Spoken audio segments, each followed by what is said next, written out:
My online boyfriend claimed he was this super zen, spiritual guy. When he asked to meet up in real life, I was curled up on a hard bunk bed in my 8-person dorm at the prep school I'd been sent to. My allowance was almost gone, and I was so hungry I could barely think straight. Venmo me 50 first. Let's see what you're working with. He didn't reply for a long time. I figured the Zen guy got triggered and was about to do the whole block and delete routine. But then, a second later. Wire transfer, 5,000. So, can we meet now? Baby? Late at night. Me, you up? Show me the goods. As soon as the RA finished her room check, I burrowed under my covers and pulled out my phone. He replied instantly with a picture. A hand, spread languidly across an ebony table.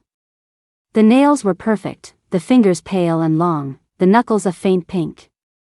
And on his left hand, a single red mole just below his ring finger. Damn. I have a major thing for hands. Ever since the family's real daughter came home, the imposter had been shipped off to a boarding school to repeat my senior year. Stuck in this high-pressure environment, my obsession with beautiful hands had spun completely out of control. Me, God, I could die. Moi. Send me a few more. Hubby was very obedient. He sent 2 more pictures. In one, his hand was making a peace sign. In the other, he held up a single index finger. Combined with the first picture of his 5 open fingers, it was a subtle 5-2-1. An I love you. Such a tease. I pretended not to get it, mumbled a quick goodnight, and went to log off. My phone was about to die, and chatting was a waste of battery. I needed the last bit of juice to stare at those pictures. Zen guy, honey, can we please meet? Just once? I paused, my thumb hovering over the exit button. Grumble. My stomach's protest was embarrassingly loud in the silent dorm. Somewhere in the darkness, a roommate who was still awake let out a stifled laugh. My face flushed. I curled in on myself and typed out a joke, Venmo me 50 first. Let's see what you're working with. The guy who always replied in seconds was silent for a long time. The is typing, bubble appeared, then disappeared. Appeared. Disappeared. Maybe I took the joke too far. So awkward. Well, I already had more than enough pictures anyway. Sorry, I was just kidding. Let's just unfriend each other. I need to start focusing on my studies tomorrow. I typed out the message in a rush, ready to delete him. The very second I was about to hit the button. Zen guy, wire transfer, 500, so, can we meet now? Baby? BZZZT. The last bar of my phone's battery gave up the ghost. And as the screen went dark, my hand twitched. You are no longer friends. Crap. And then things got even worse. Bed number 4, what's that light under your covers? The RA had been standing by my bed for who knows how long. I froze. Slowly, I poked my head out from under the blanket. She gave me a light flick on the forehead and said, "Cell phones are against the rules. It's confiscated. You're getting a public write-up, and you'll copy the school handbook 50 times. Tomorrow morning, you can go explain yourself to your homeroom teacher." The next day, while everyone else was at morning study hall, I was in the office getting chewed out. Leah, do you think this school is your personal playground? Drop the rich girl act. Let me tell you something, shape up or ship out. Your grades are scraping the bottom, you zone out in class, you don't do your homework. You're nothing compared to Charlotte. Our honors class has no room for a slacker like you. My homeroom teacher was screaming in my face, spittle flying everywhere. Charlotte had been the top student in the honors class. After the Lee family found her, they transferred her to the best international high school to make it up to her. Charlotte started school a year later than me. My older brother, Lance, worried she'd feel insecure, so he locked me in the house during my SATs, then sent me to her old school to repeat my senior year in her old class. Lance called it setting things right. He said my life had been too easy. I had to taste the same hardships Charlotte had. My parents called it fair. My homeroom teacher was one of the few people who knew the whole story. A student like you is a lost cause. Go on, rinse out that mop and clean the office floor. I obediently mopped the floor and scurried back to my classroom. I was already late. Luckily, I sat in the last row, right by the back door and the trash can, at the only single desk in the room. I could sneak in the back without disturbing anyone. I gently pushed the door open. And stopped dead in my tracks. Who's the hot guy? And where's my deluxe private desk? Was I in the wrong classroom? I took a step back and checked the sign on the door. The math teacher's voice boomed, "Leah, are you coming in or not? What are you doing?" I quickly sat down next to the handsome stranger. "The teacher's going over question 9 from the second mock exam," he whispered, noticing my lost expression. "I'm Miles, the new transfer student. It's nice to meet you." The new kid didn't have the test booklet, so he was just taking notes on a piece of paper. Seeing this, I started to slide my own test over to the middle of our desk. Good desk mates share. But then, I glanced down at my test score. 75. Oof. That's not exactly something to be proud of. So embarrassing. Despite my hesitation, I slowly nudged the paper toward the center. "Leah." My heart leaped into my throat. I stood up, steeling myself. "You answer this next one. What's the value range for this variation?" My mind went completely blank. I just stared at him. "We just went over this last class. Do you have the memory of a goldfish?" A few snickers rippled through the classroom. My face burned. Ever since I hit my head during a hiking trip a few years ago, my memory really had gotten worse, and my grades plummeted with it. "Can't answer? Then call on a classmate who can to answer for you. Otherwise, you can just keep standing." The math teacher used this trick all the time. It usually worked on other students and sometimes even lightened the mood. But for me, the classroom fell silent. I stared at the floor, wishing a hole would open up and swallow me. Suddenly, I felt a light touch on my dangling hand. A faint tingle spread across my skin. The new kid had traced a sideways 8 on the back of my hand. Oh. It was like a light bulb went off. Total enlightenment. The value is infinity. Phew. Thank you, new classmate. Thanks to him, I got to sit down for the rest of the class. "Good job, desk mate," Miles said. His voice was cool, but his tone was soft. He handed the test back to me. "Can I keep sharing this with you for the next few classes?" I nodded, and my hand obsession kicked in. I instinctively glanced at his hands. Perfectly shaped nails, pale and long fingers. Yep, nice. A faint pink at the knuckles. Amichum. And under his left ring finger, a red mole. Wait. For a second, I felt like I'd been struck by lightning. Oh my god, what are the odds? All that flirty stuff I said to Zen Guy to get pictures of his hands was fine online, but if he recognized me in real life, I'd look like a total creep. But there was one saving grace. Zen Guy and I never exchanged real names or photos. Besides me using our fake couple status to pester him for hand pics, we barely even texted that much. It's fine, it's fine. There's no way he'll recognize me. I calmed myself down and took the test paper back from Miles. Ugh. His fingers were so long and straight. Gulp. I really want to touch them. Review sessions always flew by. The bell for noon rang out. Rumble. The senior building instantly roared to life like a giant beast, launching human-shaped cannonballs toward the cafeteria. Only a few people remained in the classroom. I pulled out the half-eaten, day-old piece of bread from yesterday. I started nibbling on it while reviewing my notes, afraid I'd forget the material again. Leah. The girl in front of me, Carrie, turned around. She was one of the few people I'd actually spoken to since I transferred. "You're already so skinny. Are you on a diet, too?" Carrie was a day student, but she didn't go home for lunch. Her round face was full of confusion. "I feel like I haven't seen you eat a proper meal in days." I nodded, my heart aching, but didn't tell her it was because I was broke. Before Lance transferred me to this school, he'd been magnanimous enough to give me $5,000 in cash. Based on what Charlotte's living expenses were, $5,000 is enough for a whole year. "I shouldn't have to look after you anymore, but since this is a boarding school, you can use this money. Your birth parents are dead or missing.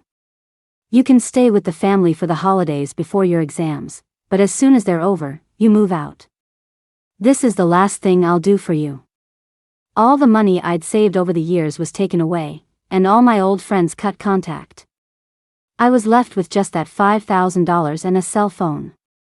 On the first day of school, I went to register all by myself. Before I could even figure out how to make $5,000 last for 10 months, a man stopped me. He was completely covered up, except for his eyes, which looked a little like mine. He said he was my dad. He said he was dying. He showed me his rotting, infected skin and begged me for money to buy medicine to stop it from getting worse. I screamed in terror. I gave him $4,000. The remaining $1,000 had to last me the entire semester. At this boarding school, students get one weekend off a month. We leave Saturday at noon and have to be back by Sunday afternoon. Sigh. My only hope was to find a job during winter break. "Carrie, how long is our winter break?" Carrie made a face. "Based on previous years, it's basically just a few days for the new year. 10 days would be a miracle." My heart sank. Carrie added, "By the way, do you need me to charge your phone for you today?" I felt even worse. "It got confiscated." "Oh, man. Then you'll have to wait until graduation to get it back from the homeroom teacher." The half slice of bread was gone in an instant, but I was still hungry. I was used to it, though. Miles came back, carrying a food container from somewhere. He opened it up. Inside were several small dishes, all vegetarian. As he moved, I noticed a string of green sandalwood prayer beads on his left wrist. Is he actually a spiritual, Zen guy? Do Zen guys have to take the SATs? The container had 3 layers. Miles opened the bottom one. It was a large serving of sweet and sour pork ribs. He frowned slightly, his clear eyes looking at me with a troubled expression. "Desk mate, could you possibly help me?" Carrie suddenly leaned in. "Wow, that smells amazing." Miles paused, then politely asked, "Would you like some?" Carrie shook her head. "Leah and I are on a diet." "Miles, are you a vegetarian?" Miles replied, "It's a habit. My family just hired a new chef, and I think he made a mistake and mixed in a meat dish." He used his fingertips to push the plate of ribs towards me. "You should have some. It's a shame to waste food. You can start your diet again tomorrow, okay?" My eyes were practically glowing. I couldn't be bothered with politeness anymore. Ignoring Carrie's pouty look, I nodded furiously. Okay. On the 4th day of Miles's family chef accidentally making the wrong dish, and the portions getting bigger and bigger, I finally figured it out. Miles was feeding me. Did he have some kind of superpower that let him see through my act? Did he see how poor and hungry I really was? What a saint. Carrie wasn't here today, so it was just the 2 of us in the classroom. Miles opened the 3rd layer of his lunchbox and, yet again, frowned. I waited quietly. "Sure enough," he said to me, "you can start your diet again tomorrow, okay?" Today's dish was chicken wings with chestnuts. They looked tender, juicy, and delicious. So, I decisively swallowed my suspicions and gave a pathetic little nod. "Miles, here, disposable gloves." As I gnawed on a chicken wing, I watched his long fingers gracefully handle a pair of ebony chopsticks, picking up a few stalks of bok choy and slowly bringing them to his lips. He was a feast for the eyes. My dear desk mate, Miles suddenly turned to me, a slight arch in his eyebrow. What are you looking at me for? I answered honestly, you're good looking. Especially his hands. They were even better in motion than in the pictures. Miles froze for a second, then turned away and went silent. After a long moment, he spoke out of the blue, desk mate, do you have a crush on anyone? The chestnuts were so good. I stuffed 3 into my mouth at once. When I heard his question, I chewed as fast as I could and mumbled, nope. It was true. I didn't have a crush on a person, just on hands. Miles went quiet again. His expression was weird, like he was happy and unhappy at the same time. Man. These chestnut chicken wings were seriously amazing. Maybe it was because I'd been eating nutritious meals lately, but my long overdue period finally came. It was the first time since I started repeating the year. I never realized how expensive pads are. I lay my head on the desk, clutching my cramping stomach, feeling utterly hopeless. I'd rather it hadn't come at all. The cheapest pack of daytime pads at the school store cost as much as 3 or 4 days worth of food for me. I heard you could buy them loose for cheaper. Maybe I could ask Carrie to get some for me outside of school. During the long break before morning exercises, our homeroom teacher came into the classroom to make an announcement. We're getting a new set of review materials. The fee is $153, cash only. If you don't have enough cash on you, you can pay after the next monthly break. The cramps were getting worse. I couldn't worry about the materials fee right now. I pushed through the pain and went to the teacher to ask for an excused absence. You want to skip exercises because you're on your period? He shot me a dirty look. I was stunned. I never expected that kind of reaction. Who do you think you are? That's not a rule at this school. There are dozens of girls in this class, hundreds in the school. Do you think they all get to skip? His voice rose. You're always looking for attention, always trying to be special. Asking for an excuse will lower our class's score. If you can walk, you can run. Now get down there. You're always dragging this class down. I forced myself to run 1 lap, feeling like a lead ball was tied to my uterus. My body felt heavier and heavier, and I broke out in a cold sweat. Even worse, my pad had shifted. I could feel a growing dampness between my legs. I didn't care about class honor anymore. I ducked out of the line and slipped into the nearest restroom. Luckily, my uniform pants were black. But even after I tried to clean up, my stomach was still killing me. The school nurse's office was right next door. The nurse saw my pale face and asked, "What's wrong, sweetie? Come, sit down and let me take a look." I didn't dare. I was afraid of staining the chair, so I just bought a few ibuprofen. I desperately wanted to go back to the dorm and change my pants, but the RAs wouldn't open the doors outside of rest hours. Not unless you had a note from your homeroom teacher. With nowhere else to go, I started walking slowly back to the classroom. As I walked, a thought struck me, Charlotte, is this the kind of suffering you went through? Does every girl at this school? The pain was unbearable. I squatted down by the side of the path. Honestly, it hurt so much I wanted to die. My vision started to go dark, and I saw stars. I couldn't hold the squat any longer and pitched forward. I didn't hit the ground. I fell into a broad chest that smelled of sandalwood. Miles? I managed a weak smile. Skipping exercises? You're being bad. Wait, no. I forgot, you had to go to that meeting. Before the run, all the top students had been called to the conference room for a lecture.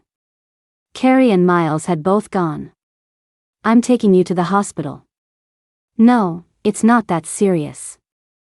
I didn't have money for a hospital visit. I grabbed Miles's hand. It felt as good as I imagined. Huh? Was it shaking a little? My thoughts drifted for a second before snapping back. Miles, my dear desk mate, can you do me a favor? I leaned on his shoulder, trying to get close to his ear, and whispered. I'm about to pass out. I need you to make a huge scene about this. The bigger, the better. I was only pretending to pass out, but then I actually did. By the time I woke up, the school rules had already changed. Carrie said, I saw a post online at home about our school forcing a student on her period to run until she collapsed. When I went to the office just now, the principal was tearing our homeroom teacher a new one. Oh, sweet. Miles was more effective than I thought. I figured at most he'd just scare the teacher a bit. But Leah, aren't you going to tell your parents? You actually fainted. You should have them come and stick up for you. I tried to sound casual. It's no big deal, really. I don't want them to worry. The truth was, they wouldn't worry. Carrie gave me a thumbs up. I said, Carrie, how much do I owe you for all that stuff? I'll pay you back. When I woke up in the nurse's office, Carrie had been sitting next to me, studying vocabulary. She saw I was awake and handed me a big paper bag. Inside were new underwear, a new pair of uniform pants, and several packs of pads. They looked like the expensive kind. Carrie shook her head. I don't know. Miles asked me to bring it to you. Oh. A strange, awkward feeling crept over me. Is Miles this nice to everyone? Not only did he patiently fulfill a creepy fan's requests for pictures and send money, but when he met a poor classmate, he also discreetly gave her food and clothes. I puzzled over it for a second, then remembered his online persona. My tangled thoughts suddenly became clear. Miles really is a Zen master. So compassionate. He's the nicest guy in the world. The nicest guy in the world also paid my materials fee for me. I was so moved I nearly cried. My best desk mate ever. Miles turned his head, a slight curve to his lips. What is it? Did you figure out that I cut him off. Give me some time. I swear I'll pay you back. I'll work like a dog to repay your kindness.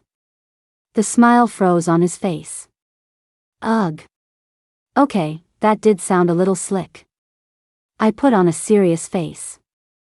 I'll write you an IOU right now.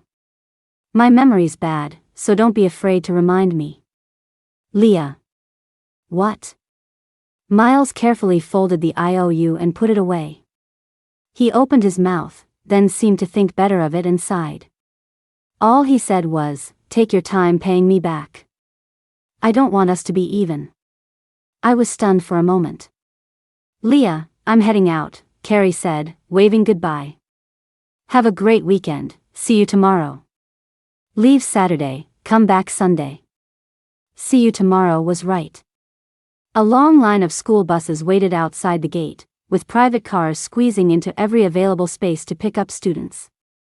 A light drizzle started to fall. I didn't have an umbrella. Luckily, I found the Lee family's car on a street corner just before the rain got heavy. The driver was Mr. Vance, the man who'd driven me to school since I was a kid. Mr. Vance said, Mississippi Charlotte said the school is too far from home, so I'll be your regular driver from now on. The car pulled smoothly onto the main road. Ring, ring, ring. The phone rang. Have you picked up Leah? It was Lance's cold, deep voice. Yes, I have, young master. Find somewhere to drop her off. Charlotte said she's having some friends over for a party and needs a car to pick them up. I need you to get over there right away. Lance paused. As for Leah, tell her to take a cab. The car pulled over to the side of the road. Mr. Vance looked at me, his expression pained. I took the hint, opened the door, and got out. Wait. Mr. Vance hurried after me and handed me a red umbrella. Thank you, Mr. Vance. I held the umbrella and walked slowly. 40 miles. The boarding school was 40 miles from the Lee family's house. A cab would probably cost $200 or $300. As I did the math in my head, I accidentally stepped in a puddle, soaking my shoes and socks instantly. Maybe I could just rent one of those shared bikes. I looked around for a while before I remembered I didn't have a phone. Sigh. The raindrops grew bigger, pattering loudly against the umbrella. The wind blew withered leaves from the trees. I shivered, and without a second thought, turned and walked back the way I came. I remembered there was a 24-hour convenience store near the school. Honk, honk. A black Rolls-Royce Cullinan slowly pulled to a stop nearby. The window rolled down. Through the curtain of rain, Miles's face seemed to glow in the gray light. "Desk mate, where are you going?" "I'll give you a ride." The car was perfectly warm. I slipped on a pair of cotton slippers, wrapped myself in a blanket, and started to feel sleepy. "Miles." The words slipped out before I could stop them. "You really are the best person, you're truly a Zen." "Zen what?" Miles had a half smile on his face. I jolted awake. Avoiding his eyes, I whispered, "Zen, I want to eat that fancy soup. The Buddha jumps over the wall, one." "All right. I'll bring you some next time." By the way, Miles held out his hand. "Your phone. The homeroom teacher gave it to me to give to you when I was in the office. But by the time I got back to class, you were already gone. I couldn't catch up to you." "Oh, thanks." I dazedly took it and unlocked it out of habit. The screen lit up to show a pair of hands picking a flower. It was the wallpaper I'd carefully selected from hundreds of photos. The red mole was the only splash of vibrant color among the green leaves and white petals. Oh, God. Didn't it die from no battery? I quickly flipped the phone face down. "My dear desk mate." Miles was beaming. He leaned in slightly, his voice impossibly cheerful. "Let's add each other as friends. Professional contacts are still contacts." Just as I had a brilliant idea. Miles had already pulled up his own QR code. "Can you scan me?" I stared at the familiar app icon and swallowed hard. I stammered, "And no, maybe some other time. I'd just make a new account when I got back." I couldn't even remember how I'd become friends with Miles in the first place. It was 3 months ago, while playing a dumb mobile game. I needed an extra life, so I shared a link, but I sent it to the wrong person. By the time I realized, it was too late to take it back. Luckily, even though Zen Guy had an abstract name, he was a nice person and immediately clicked the link to help me out. "Zen Guy, the game has a 2-player mode. Can we play together?" "Me, sure, whatever." "Zen Guy, the rewards are doubled if we play in couple mode, and the ads are only 20 seconds long. Should we set up a couple relationship?" "Me, sure, whatever." "Zen Guy, wifey, I found a little hedgehog on the mountain today. Do you want to see it?" "Me, sure, whatever. Wow, you're really into this role play, huh?" My eyes were instantly glued to the hand underneath the hedgehog. And so began my daily quest to get hand pictures from Zen Guy. "Desk mate, did I do something wrong? Do you not want to be friends with me anymore?" Miles looked down. "Otherwise, why would you add Carrie but not me?" My scalp prickled. Because I'm afraid that once you find out I'm that flirty, hand-obsessed creep, you won't want to be friends with me. Online and real life are two different things." "I'm so hurt." Miles's tone was mournful, like a pouting, wronged wife. That was a terrifying mental image. Fine, I'll add you, whatever you say." I squeezed my eyes shut and braced myself. Ding. The car came to a stop right then. After scanning the code, I didn't dare look at Miles. I bolted out of the car. Social suicide was one thing, but I didn't want to die in front of him. I sprinted 100 feet away, not daring to look at my phone. The rain outside had stopped, but the storm in my life was only getting stronger. Ugh. Head down, I walked in a daze to the Lee family's front door. "Leah, what do you think you look like, all disheveled?" I looked up and saw the woman's deeply furrowed brow. The word mom got stuck in my throat. I couldn't call her that anymore. "Why didn't you answer when Lance called you?" I glanced at my call log. It was from before Miles gave me the phone. "I'm sorry, I didn't hear it." Really? Let me see your volume. She suddenly reached out and snatched the phone from my hand. I lunged for it. You can't hear it on max volume? Stop with the attitude, Leah. Crack. The phone was slammed violently onto the ground. It shattered into pieces. You're disgusting. What is all this crap in your photo album? It was just pictures of Miles's hands and my appreciative comments. I don't have time to deal with you. Go to your room and stay there. Charlotte will be back soon. Don't come out and be an annoyance. My original room had been cleared out long ago. I was now staying in a guest room on the first floor. The sounds of laughter and chatter from outside seeped into the room. I covered my ears, buried my face in my pillow, and quietly recited classical essays. From one to the next, I kept going until I finally started to feel sleepy. I wiped my tears and yawned. The next day, I woke up starving. 9 o'clock. Just have to hold out a little longer. I did some practice problems, then quietly took a seat at the corner of the dining table at lunchtime. That's my girl. Your teacher was just praising you, saying your spoken English is even better than some of the international students. Lance said gently, Charlotte, have you thought about where you want to study abroad? I can help you with the applications. Charlotte replied coolly, I was thinking of trying for the Ivy League. Good, good, you've got the talent for it. Your father will support you completely. Oh, honey, next Sunday is the Jean family's banquet. I have a business trip, so you'll have to take the kids. The no talking at the dinner table rule had disappeared after Charlotte came back. When I finished eating, I quietly cleared my dishes and slipped back to my room. From start to finish, no one even glanced in my direction. When it was time, I got in the car to go back to school. Mr. Vance, I'm sorry about the umbrella, I won't be able to return it to you until next month. I had left the red umbrella in Miles's car.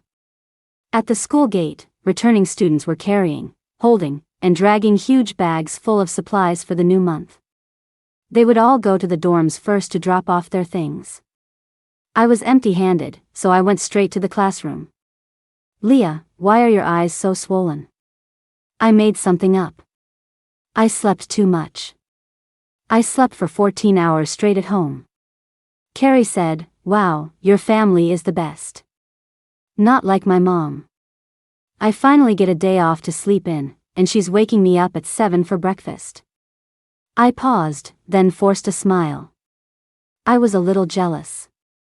My good desk mate. Miles was holding 2 bubble teas, swinging them gently in front of me. One is a Supreme Berry Cheesecake bubble tea, and the other is an Invincible Coconut Brown Sugar Mochi Milkshake. He read the names out with a straight face, then smiled. Which one do you want? I picked the Invincible Coconut Brown Sugar Mochi Milkshake. Stab. Miles poked a straw into his Supreme Berry Cheesecake bubble tea and clinked it against mine like a toast. Leah. He leaned forward, his voice soft. You don't seem happy. I didn't say anything. Was it something I did yesterday? I sent you a message, but you never replied. My nose tingled, and I looked down. Miles said, I won't tease you anymore. Forgive me, okay, desk mate? I brought you that fancy soup. Ugh. Going home had been hard. It was impossible not to be sad. But the worst of the sadness had already passed. They used to be too busy with work to pay me any mind, but now they were showering their newfound daughter with endless affection and compensation. I had no right to feel wronged. The Lee family had never deprived me of anything material. Even the phone they'd smashed had been paid for with their money. Miles, I lost my phone, so I didn't see your message. I'm not mad. Do you know roughly where you lost it? I can help you look. I shook my head, my face grim. It's gone for good. All the pictures I saved are gone. 519 of them. All gone. All gone, wah. What pictures? Miles asked, then quickly caught on. Don't be sad. I never deleted our chat history. All the pictures are still there. My sadness lessened a bit. He coaxed me gently, from now on, whatever poses you like, I'll take them for you. My sadness vanished completely.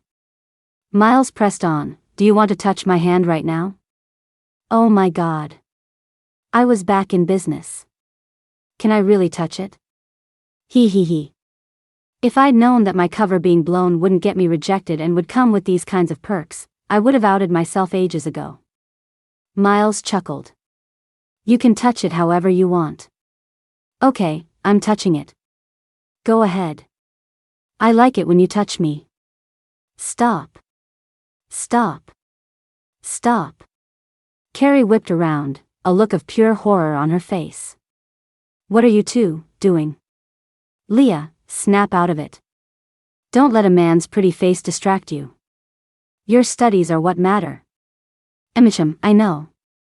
I just liked his hands. I gave Miles's fingers a little poke, completely satisfied, and then started flipping through my books to study. With that huge weight off my mind, I was in a great mood for a long time. Until one evening during study hall, when the homeroom teacher called me out of the room. Your guardian called to excuse you for the night. She's waiting for you at the school gate. In the car. Leah, you should be thanking Charlotte.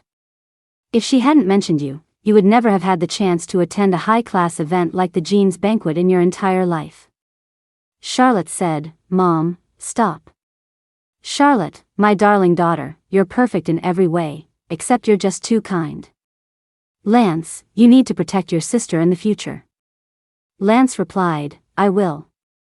I clutched my vocabulary book, but I couldn't memorize a single word. I looked at Charlotte.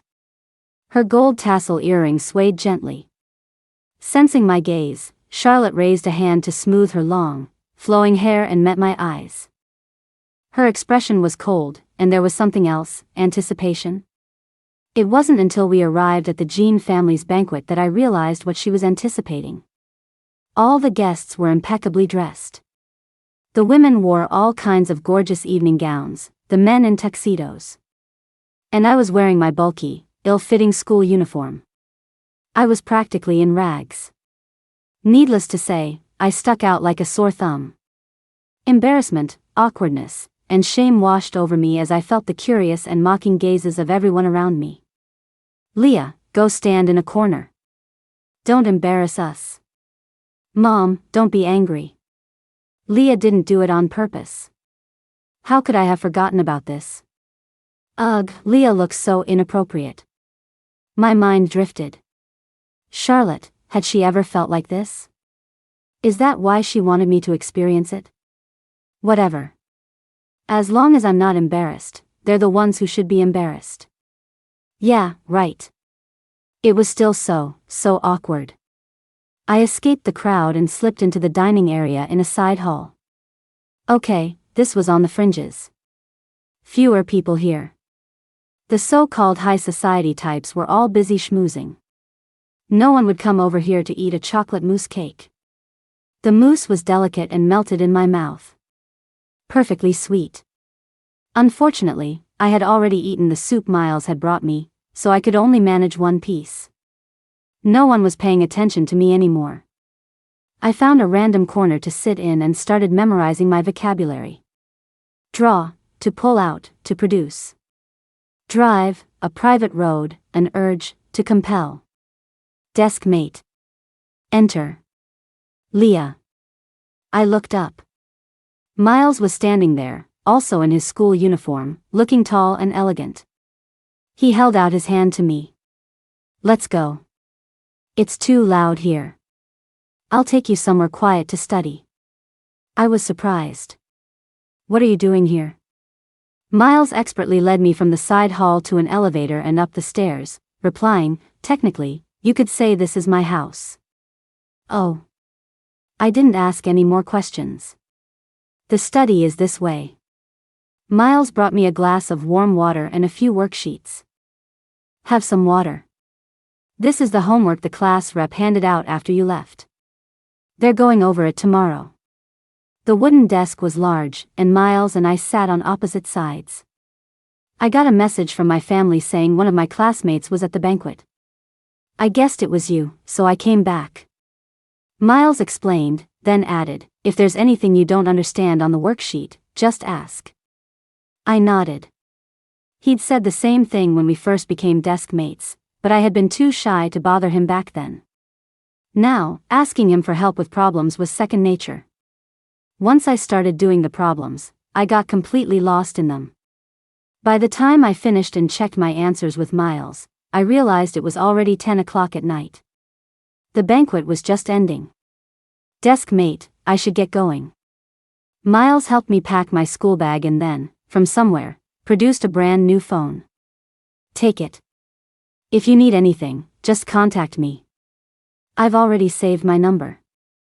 At your service anytime. This is too expensive. I can't take it. Miles stuffed the phone directly into my bag. College applications are coming up. There's a new SIM card inside, you can use it to register. Besides, the class group chat sends a lot of important notices to parents, and you'll need a phone to look things up. I was tempted. My parents weren't in the class group chat. Ever since I lost my phone, I had to bother day students like Carrie and Miles for every little thing. Miles added, I saved all 519 of those old photos onto it, and I added 2 new ones of me wearing a bracelet and a ring. Don't you want to see them? Photos. Pictures of his beautiful hands. The temptation was overwhelming. I was about to give in.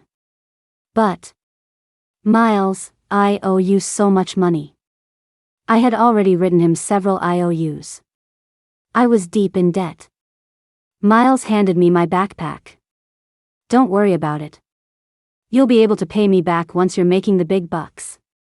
That made sense. Okay then, bye. Goodbye. I said goodbye too soon.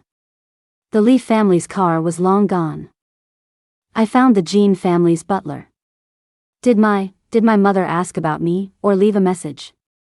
No. Nothing at all. They just left? The butler said, Miss, we can arrange for someone to drive you home. I fell silent. How can someone who isn't wanted by anyone have a home to go back to? This place wasn't far from school, but the dorm curfew was fast approaching. I wouldn't make it in time.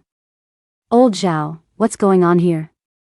A woman in a black dress appeared, impossibly glamorous, her voice lazy and relaxed. The butler addressed her as Madam and explained the situation. Sweetie. The beautiful woman suddenly kissed my cheek. Why don't you sleep over with me tonight? I'll take you to school in the morning. My face instantly turned beet red. Auntie. Miles's voice was laced with something unreadable as he appeared out of nowhere. He pulled me behind him. Just pick a room you like and stay the night. We'll go to school together tomorrow. Miles's aunt personally drove us to school in her Porsche. I sat in the passenger seat. On the way, while waiting at a red light, she turned to study my face and suddenly asked, Sweetie, what's your father's name? I didn't know. Charlotte had shown up just a few days before my original SATs. She had revealed my true identity. She told them that her mother had died, her father was missing, and her family was drowning in debt. She said she had discovered the baby swap while going through her mother's belongings. No one doubted her story. Charlotte was an excellent student, a lotus rising from the mud, and she had perfectly inherited the features of the Lee couple. They had eagerly welcomed her back even before the DNA test results came in. As for me, since I was still a minor and had nowhere else to go, the Lee family kindly let me stay temporarily. My father's name. I thought of the man who had been wrapped up from head to toe, and my fingers curled. My father, his last name is probably Smith, or maybe my mother's last name was Smith. Honk honk, the car behind us was getting impatient. Auntie, the light's green. The car started moving a beat too late. The woman's knuckles were white as she gripped the steering wheel. I asked, Are you okay? I'm fine, sweetie. It's just, I might not be able to be your big sister anymore. Miles smiled faintly. Desk mate, you can call her auntie like I do. Sounds good to me. We'll go to the old family house someday and make you two sworn siblings. Miles stopped talking. When I got back to school this time, some juicy gossip was inexplicably making the rounds. And it was about me. That I had no self-respect, that I was Miles's sugar baby, and that I'd spent the night with him in a hotel. Miles was pretty well known at school, the untouchable genius, from a wealthy family, devastatingly handsome. His sudden scandal actually caused him to lose a few fans. It was ridiculous. Leah, just ignore them. They clearly have nothing better to do. They'd be better off doing a few more practice problems. Honestly, it was fine. Compared to the school full of rich kids I used to go to, these rumors were nothing. At my old high school, a kid transitioning for love or a boy getting an abortion barely caused a ripple. I won't let it get to me. I assured them both not to worry. The 5th mock exam is coming up. Once that starts, no one will care about this anymore. The rumors did indeed die down after a few days, and I thought the whole thing was over. But it turned out my roommates seemed to believe every word. I wasn't close with them, we'd barely spoken. We had always just coexisted peacefully. Until today. I finished getting ready for bed early, curled up under my covers, and settled in for my only form of entertainment these days, admiring Miles's new daily hand picture. Today's theme was white lace. For some reason, the thought of Miles getting a manicure popped into my head. Damn. Is Leah back yet? The dorm leader said, I just saw her washing up outside. My bottom bunkmate whispered, I'm telling you guys secretly, you should all stay away from Leah. She makes me sick. It's disgusting that she's living in the dorms when she has a disease.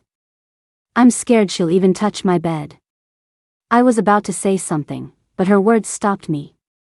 The dorm leader asked, how do you know she has a disease? She sells herself, of course she's dirty. I can't believe Miles would even touch her. I thought he was different, but I guess all guys are the same.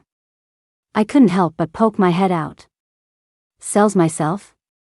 I asked, confused.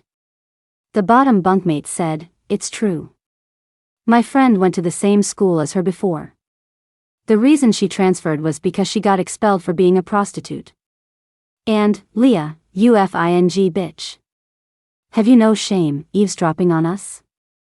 Her face went pale, then red. I sat up and stared at her. Who's your friend? Are you sure what you're saying is true? You have to take responsibility for your words. She gritted her teeth. Why would I lie? You know what you did. I don't know what I did. Why don't you tell me more? You seduce Miles. A lot of people saw you getting out of a luxury car with him that morning. I said, oh. You're so poor, but your underwear and skincare are all designer brands. Didn't you get some man to buy them for you? That really wasn't it.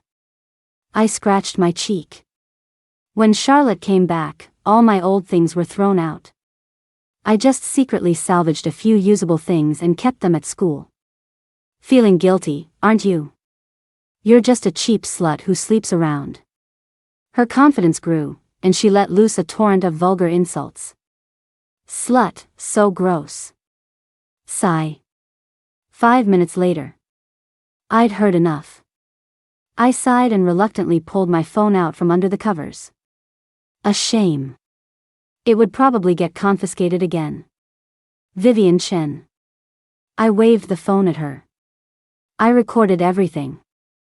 All of it. I watched her face turn white as a sheet and gave her a small smile. I believe you're legally an adult. You slandered me. I'm going to call the police. Don't you want to? Beg me. And then what? And then what?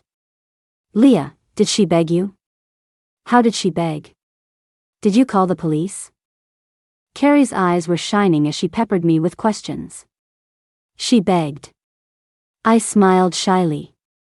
But I never said I wouldn't call the police just because she begged. The monthly break is the day after tomorrow. I'll go to the station then, so it won't interfere with class. And I might get to keep my phone. Miles wasn't around at the moment. Something occurred to me, and I hesitated before asking, Carrie, do you think the way I act around Miles is, am I flirting with him? Touching his hand shouldn't count as flirting, right?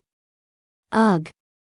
Was the accusation of me seducing Miles even a rumor at this point? Bang. Carrie slammed her hand on the desk. Absurd. That's completely backward. Who's seducing whom here? Although. Her tone shifted. You two are kind of weird. It's like you're flirting, but you're not. Miles is like your brother and your mom, your friend and your boyfriend all at once. I can't really ship it. Anyway, just don't start dating yet. Focus on studying. I told Mr. Vance not to pick me up ahead of time and then went to the police station with my evidence. Young lady, where are your parents? Generally, a minor needs a guardian present during questioning. I turn 18 tomorrow. That still doesn't work. If the other party is summoned, they will most likely bring their parents or a lawyer. Can you handle that all by yourself? The officer softened his tone. Go call your parents or another adult to come be with you. I bit my lip and walked to a corner to dial the number I knew by heart. Ring, ring, ring. Ring, ring, ring. Ring. Hello, who is this? I was calling from the new number Miles had given me. It's Leah, Mom, Leah, listen to me. I am not your mother. Everyone in this house is busy up to their eyeballs with Charlotte's 18th birthday party.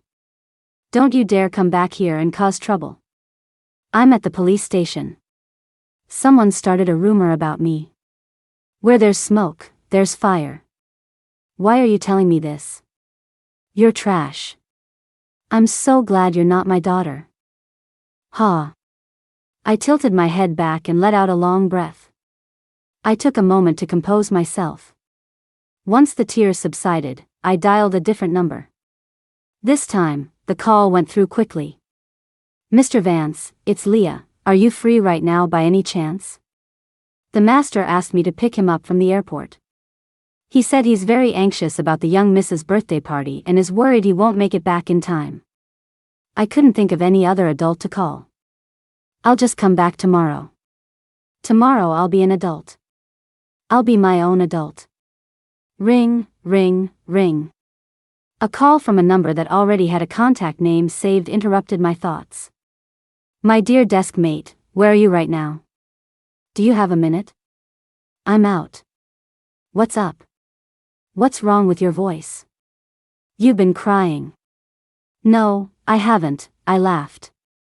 Phone calls can distort your voice. This is our first time talking on the phone, isn't it? Leah. Miles's voice sounded both very far away and very close. He said, did you know that every time you lie, your voice goes up a pitch? Miles suddenly chuckled softly. I was just bluffing. Tell me where you are, okay? I want to see you. I'm at the 24-hour convenience store near the school. Forget it. My voice went up again. I closed my eyes. It wasn't the first time I'd had to bother Miles, anyway. The police station, I'm at the police station across from the convenience store. Can you find me a lawyer? I'll pay you back for the fees later.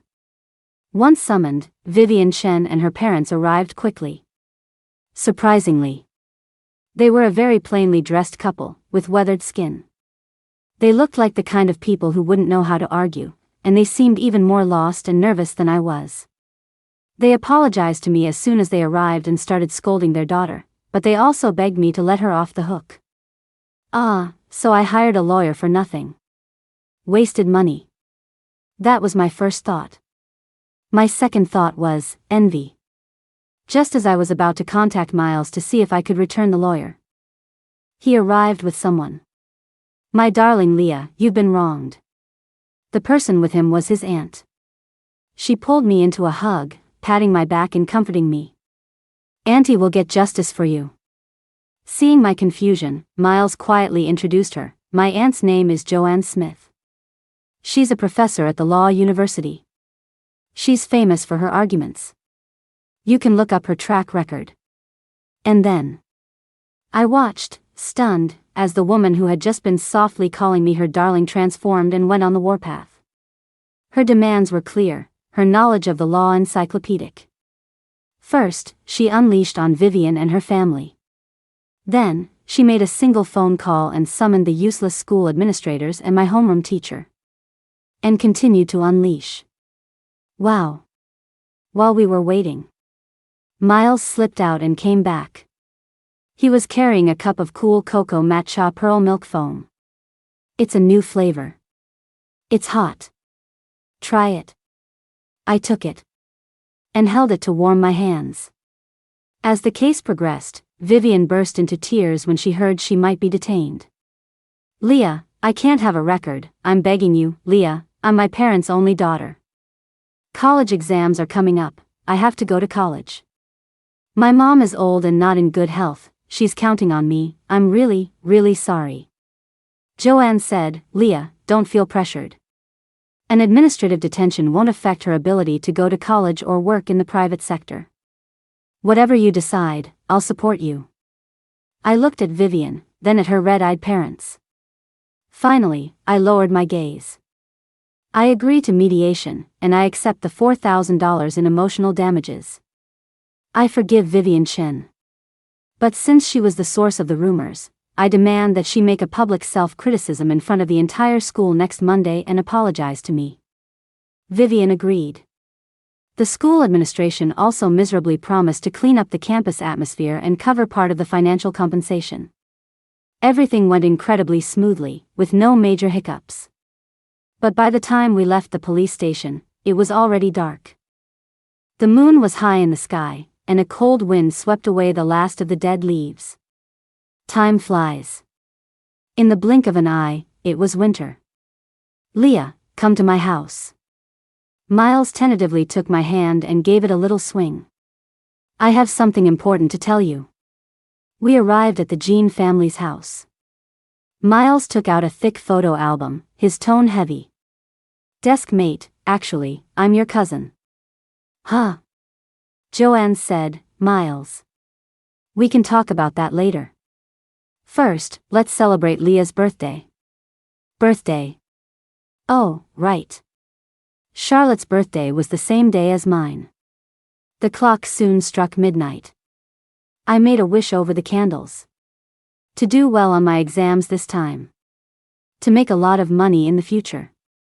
And to have the freedom to touch Miles's hands whenever I want. Are you sleepy yet? Not at all. That cool cocoa matcha pearl milk foam had a kick to it. I felt like I could stay awake until dawn. Why did you say you were my cousin earlier? Miles flipped to the last page of the photo album. Leah, this is my aunt's sister, your mother. The photo had clearly been cut, and only showed half of the original. The woman in the picture wore a pair of pearl earrings. She had willow leaf eyebrows and almond-shaped eyes, and she was smiling brightly, her arm linked with someone else's. Leah. Joanne stared at the woman in the photo, lost in thought. The biggest regret of my life is helping my sister elope with that man who had nothing to offer but a pretty face. I've been looking for your mother all these years. I thought she had moved to another province, or even another country. I never imagined she was so close. After meeting me at the banquet that night, Joanne, or rather, my aunt, had started investigating. Your mother fell gravely ill 2 years ago. But she had already cut ties with the family. Your father sold everything he could to pay for her treatment, the house, the car, even himself. Their once happy and comfortable little family became destitute. Charlotte couldn't understand her father's persistence.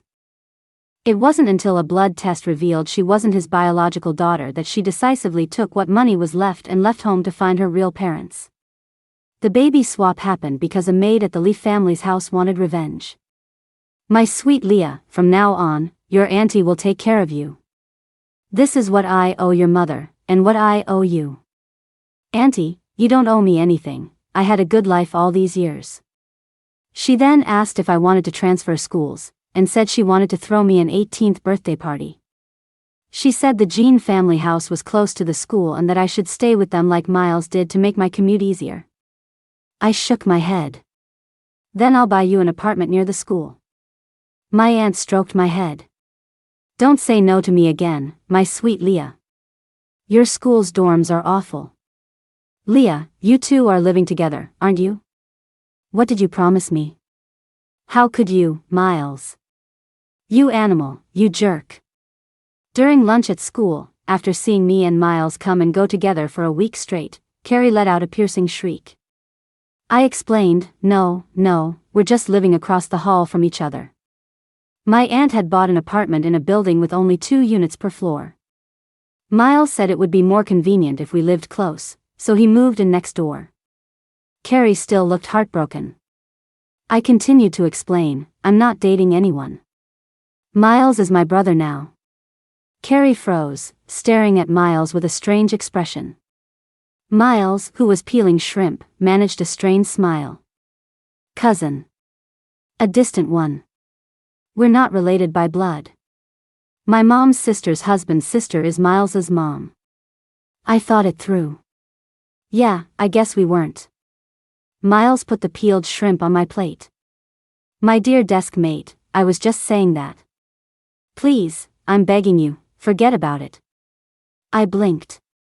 All right. Leah. Vivian Chen suddenly walked over, her head bowed. I need to talk to you about something. Go ahead. Vivian hesitated. I can only tell you. In the stairwell. What is it? Vivian stammered. If you're not going to talk, I'm leaving. I turned to go. Vivian grabbed my hand, rushing to say, Charlotte. Be careful of Charlotte. My eyes narrowed. You know her? We used to be good friends. Charlotte knew my mom was sick and our family needed money. She said you stole her things, and she hired me to report on your every move. Vivian's eyes darted around. At the beginning of the semester, she told me to give directions to a masked man so he could corner you, and last time, she gave me $20,000 to spread those rumors about you. I'm so sorry. Why didn't you say this at the police station? Vivian gritted her teeth. The money was already spent. And, her family is rich and powerful, my family can't afford to cross them. Oh. So you're the innocent victim here. I couldn't be bothered to guess why she was suddenly coming clean. I called my aunt. I had someone to tattle to now. My aunt had already helped me completely sever ties with the Lee family.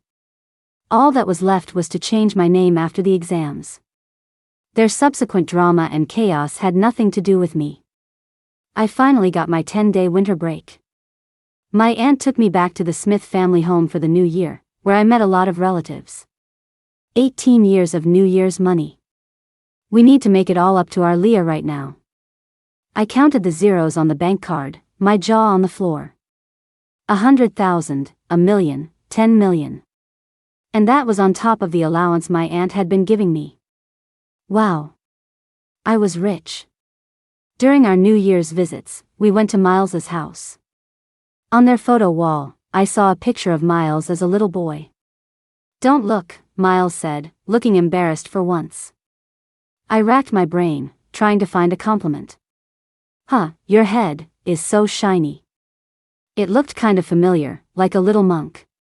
Miles said, my fate is unusual. A master said that if I wanted to grow up safely, I had to live at Chinshui Temple until I came of age.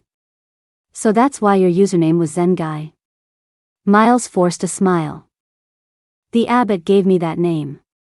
He said it would help me find myself and achieve my heart's desire. That night, I had a dream.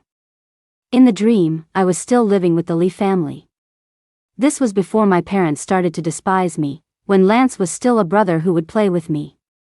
Our family went hiking on Chinshui Mountain, where there was a temple at the summit. My father bowed reverently. Master, our family business has been facing some obstacles lately. Please enlighten us.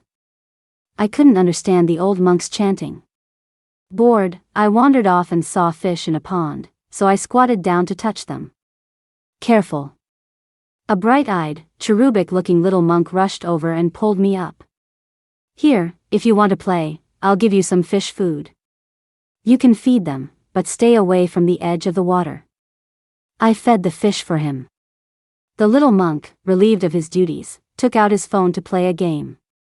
I leaned over his shoulder, amazed. Wow, you're so good. The little monk wore a string of green sandalwood prayer beads, and his long, nimble fingers moved with a smooth, fluid grace. His face turned red. Do you want to add me as a friend? I can carry you in the game. I shook my head. I don't have a phone, just a watch that can make calls. Then let's just add each other for now. We can play together when you get a phone in the future. The little monk finished, then added shyly, actually, my master doesn't let me play on my phone either. I'm doing this in secret. He handed me the phone. This is a rare opportunity. Do you want to play? I can teach you. The sun began to set. Leah, what are you doing squatting over there? It's time to go home. My mom's calling me. I handed the phone back to the little monk. Bye-bye. I ran towards my mom and accidentally bumped into a big monk. You little rascal, he grumbled, then looked at me and blurted out, oh, here's one with a shallow fate with her family, destined to bring a short life to her closest kin. I stood there, stunned, holding the big bump on my head. Do not speak nonsense. The old monk, who had just walked over, scolded him sharply. He then turned to my parents and said, my disciple is ignorant. Do not take his childish words to heart. Please do not dwell on it. On the way down the mountain that day, my parents wouldn't hold my hand. Lance wanted to give me a piggyback ride, but my parents stopped him. The mountain steps were so steep, so slippery. I lost my footing and tumbled down the stairs. I shot up in bed. The dream was over. The memories I had lost all those years ago came flooding back. I remembered everything. Why my family didn't like me, why I had Miles as a friend, it all made sense now. I pulled back the curtains. The sun was already up. Today, I was going to buy Miles a gift. Food, materials fees, transportation, a phone, all told, I owed Miles a total of $21,334. I had plenty of money now, but Miles kept refusing to accept it. He had said dejectedly, why are you keeping such close track? What's our relationship now that you still feel like you have to pay me back? How could you pay me back? I had replied, I only calculated what I owed you from before we knew we were related. I won't count anything from now on. So Miles changed his tune. No way. If my aunt finds out I let you pay me back, she'll shave my head. How about, you just get me a gift instead? A watch, a bracelet, a bangle, gloves. We spent the day looking at everything, until I stopped in front of a nail salon. Miles laughed, exasperated. You're going to get me a manicure as a gift? I looked up at him. What's wrong with that? Miles gently tugged on my sleeve and whispered, I didn't say there was, whatever you want. So I dragged him into the jewelry store, next door to the nail salon. The moment we walked in, my eyes were drawn to a sea blue gemstone ring. The salesperson passionately described it. The main stone is a brilliant hearts and arrows cut, each facet telling a story of eternal vows. The Mobius strip design of the band ensures that love will always find its way back to itself in the depths of time. I wasn't really listening. I glanced at the price tag. $21,334.00. Wow, what a coincidence. I didn't hesitate. We'll take this one. It was an adjustable ring. Miles, his eyes shining with tears, took it and immediately tried to put it on his left ring finger. I stopped him. Calm down. Miles's gaze was intense as he kissed the ring. So when can I? After the exams. School starts again tomorrow. That's right. A high school senior's vacation is brutally short. But there was no need to worry. We had all the time in the world. Bonus chapter, The Carp Fairy. Good news spread throughout the celestial realm. The Carp Fairy had completed her mortal love trial. The shrimp soldiers and crab generals chattered among themselves. Now that she's passed her trial, she'll be able to leap the dragon gate, right? Wait a minute. The Carp Fairy forgets all love within 7 days. How did she pass a love trial? She probably forgets a person the moment she starts to fall for them. It was a Buddhist cultivator who sparked her love. Not one of our local deities, but a Buddha's son who ascended from a lower realm. I heard that when he arrived in the upper realm, he was assigned to serve the Carp Fairy. I don't know what tricks he used, but he managed to seduce her. When the Carp Fairy descended to the mortal realm for her trial, that cultivator followed her. Humph. A foxy bald man. He has hair. Miles. The afternoon after our exams ended, on the way home together, after a sweet, shy kiss. Boom. A scream, a deafening crash. Blood filled the air, and everything became distorted. Before my eyes was an out-of-control, overturned car, a tree snapped in half, and, lying on the ground, a bloody, mangled, breathless Miles. In that instant, it felt like the sky was falling, and the world was turning upside down. Chinshui Palace. Congratulations, Exalted One, on successfully passing your trial. Your transformation into a dragon is at hand. The heart-wrenching pain had not yet faded. I was in a daze. After a long while, when I came to my senses, a white-haired, white-robed Buddhist cultivator was bowing before me in congratulations. I rubbed my temples, feeling a little helpless. I was just going through a love trial. Did you have to die so gruesomely? Now I'll really never be able to forget you. The cultivator smiled, his tone as calm as ever. This subordinate simply wanted you to succeed on your first attempt, lest you seek help from others. That car Charlotte sent to hit me, you could have easily dodged it with me. You did it on purpose, never mind. When did you get your memories back? When I received the ring during winter break. Miles paused, then explained, this subordinate made some preparations in advance.